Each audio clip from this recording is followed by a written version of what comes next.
You know, it just wouldn't be a week complete on the mainstream media without a war criminal being given a platform to sell their new book.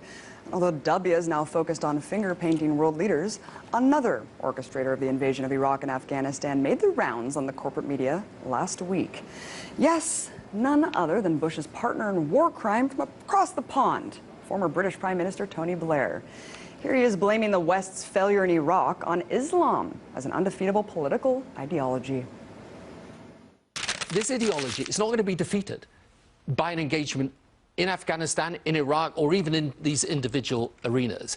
It's going to be defeated over a long period of time. We're talking in the end about one struggle. It's got many different aspects to it. There are lots of local factors, but in the end, it is about this toxic mixture of religion and politics. And the reason why Iraq was difficult, Afghanistan was difficult, is precisely because of that. Well, one UK politician is working to expose Tony Blair in an upcoming documentary called The Killing of Tony Blair. His name's George Galloway, and he's a member of UK's Respect Party. Galloway joined me earlier from London, and I started out by asking him to respond to Blair's comments about Islam. Well, I think difficult, the word he used, is well chosen. It's difficult when 1 million people have died as a result of the lies that you told. It's difficult when you've got to effectively gridlock the state inquiry into the events around the Iraq war. It's difficult when you're so hated in your own country that you need a phalanx of machine gun toting police officers paid for by the taxpayer in every one of your 7 homes, 7. S-E-V-E-N, 7 homes, and 4 machine gun police on every one of them. It's difficult when you can't have a public engagement except in a place like Bloomberg's, and where they bring the city of London to a halt in order to quarantine you from the public. That's what he meant by difficult. That day at Bloomberg's might be the day when we finally conclude that Tony Blair went berserk. George Orwell, in his novel, and it was a novel, not a blueprint, not a manual, 1984, of course, memorably set the novel at a time when Eurasia was always at war with Eastasia. And it's Mr. Blair's Manichaean view of the world that the West will always be at war with the East. And the grotesque parody of democracy that he was talking about is shown by the fact that he's backing the military junta in Egypt that overthrew the elected government, and calling for all of us to get behind Saudi Arabia, the least free and least democratic country on the earth. And his elastic definition of extremism is demonstrated by the fact that he wants us all to get behind Al-Qaeda in Syria, whilst being at permanent war with the Al-Qaeda mindset everywhere else, or almost everywhere else in the world.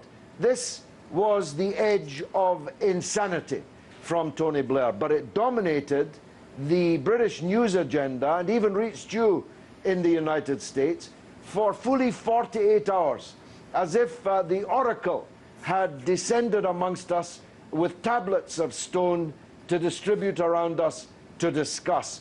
But most people in this country feel only disgust for this man and the recipe of endless war, carnage, and suffering that he prescribes. And lastly, if I may, he's not intending fighting himself in this never-ending war. Neither is he intending sending his own sons to go and fight in this never-ending war. He's ready to fight to the last drop of everybody else's blood, somebody else's son's blood. That's what's disgusting about him.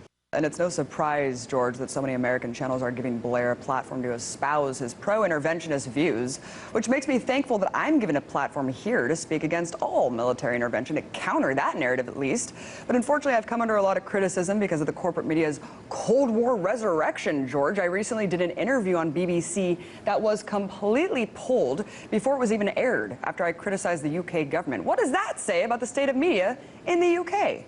Well, we call ourselves democracy, but in fact we're an organized hypocrisy. We're speaking now on RT, which is routinely described by the BBC as Russian state media. But BBC is British state media.